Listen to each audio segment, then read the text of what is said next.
Hommage lyonnais aux policiers victimes de la fusillade hier à Paris. Dernier préparatif avant le premier tour de la présidentielle dimanche.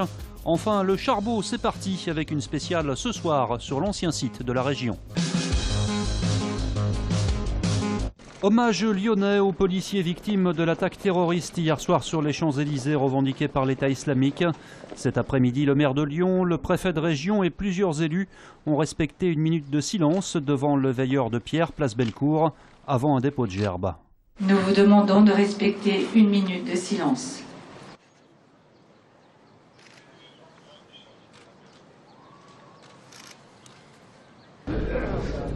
Ce qui s'est passé à Paris peut arriver partout. Et moi, je me souviens que lorsque j'ai organisé la fête des Lumières, en décembre dernier, où il y avait des millions de personnes dans les rues, évidemment que je pensais qu'un attentat pouvait survenir. Et croyez-moi, c'était des décisions difficiles à prendre pour savoir vivre avec cette menace permanente et savoir en même temps y faire face. On a évidemment une pensée pour la famille du policier qui est décédé hier et une pensée pour celui qui est blessé. Et puis on a une pensée pour tous les policiers qui au quotidien assurent notre propre sécurité. Quant à la sécurité autour des bureaux de vote, dimanche, le secrétaire d'État Thierry Braillard se veut rassurant. Le ministre de l'Intérieur nous a informé que 50 000 policiers, gendarmes seront déployés dimanche pour assurer, j'allais dire, que le fait que le scrutin se passe dans les meilleures conditions.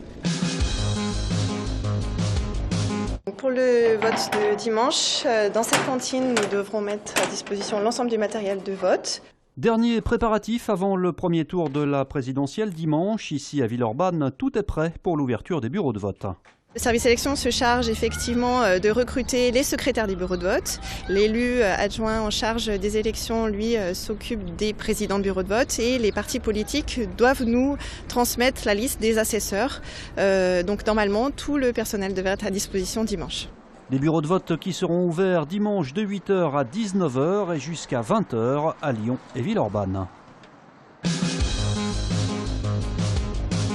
Le chiffre du jour, 230, c'est le nombre d'élus locaux de droite et du centre de toute la France qui appellent dans une tribune rendue publique cette semaine à voter Emmanuel Macron dimanche. Parmi eux, plus de 70 maires, conseillers municipaux, départementaux ou encore régionaux d'Auvergne-Rhône-Alpes. Pour nous, Emmanuel Macron, si vous voulez, il est dans une position, il a un projet déjà qui est très rassembleur. On voit bien le rassemblement très varié, quand vous voyez qu'y compris Dominique de Villepin le rejoint hier, on voit bien qu'il y a un rassemblement qui est large et qui a vocation à créer de l'unité dans le pays. Alors, l'appel, il est d'abord pour dire aux gens d'aller voter dimanche, pour que l'abstention ne nous empêche pas d'avoir un vrai choix républicain au deuxième tour. Et aujourd'hui, le programme d'Emmanuel Macron, il est ce qui va permettre à la France de se réunir, malgré les différences qu'on peut avoir les uns les autres. Et donc ce côté positif-là, pour moi, est essentiel. Un président, ça ne doit pas être le président de la dépression, ça doit être le président de l'espoir. Mais au-delà de la capacité de rassemblement d'Emmanuel Macron, c'est l'idée de redessiner le paysage politique en France qui séduit ses élus. Sur notre nation, on a toujours eu des problèmes, on va dire, c'est droite-gauche tout le temps. Alors que là, quand même, il y a l'union, on va dire, de gens qui veulent quelque chose de nouveau, qui veulent entreprendre, on va dire, une situation donc différente, on va dire, pour notre pays, et qui incarnent, on va dire, une espérance qui est importante. Et je pense que l'ensemble des jeunes vont nous rejoindre là-dessus, parce que c'est quand même important de nous présenter autre chose que des schémas traditionnels, bien classiques. Selon les derniers sondages, Emmanuel Macron serait crédité de 24% des intentions de vote au premier tour. Après la qualification historique et au bout du suspense hier dans la nuit stambouliote face au Beşiktaş, le tirage au sort a désigné cet après-midi l'Ajax d'Amsterdam comme adversaire de l'OL en demi-finale de la Ligue Europa. Le match aller se jouera aux Pays-Bas le 3 mai, retour le 11 au Parc OL. On a beaucoup d'amis, familles, proches et partenaires qui seront au bord des routes et qui vont nous soutenir, donc on va essayer de se faire plaisir au maximum. Départ aujourd'hui du 69e rallye de Charbonnières qui compte dans le championnat de France avec 144 engagés et 28 véhicules en catégorie historique. Une épreuve réputée roulante qui pourrait réserver bien des surprises. C'est vrai que c'est un rallye qui est très très beau, qui est très réputé, il y a de très très belles spéciales. En plus on va avoir la météo ce week-end qui sera très clémente, donc il y a tout pour bien s'amuser sur ce rallye. Oui. À noter ce soir une super spéciale sur le site de l'ancien conseil régional de Charbonnières.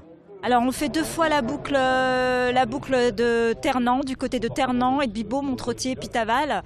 On fait 2 fois ces 2 spéciales, donc Beaujolais et Mont-du-Lyonnais. Et on revient ce soir à 20h05 pour la première voiture sur le site de Charbonnières, l'ancien site de la région, 78 route de Paris.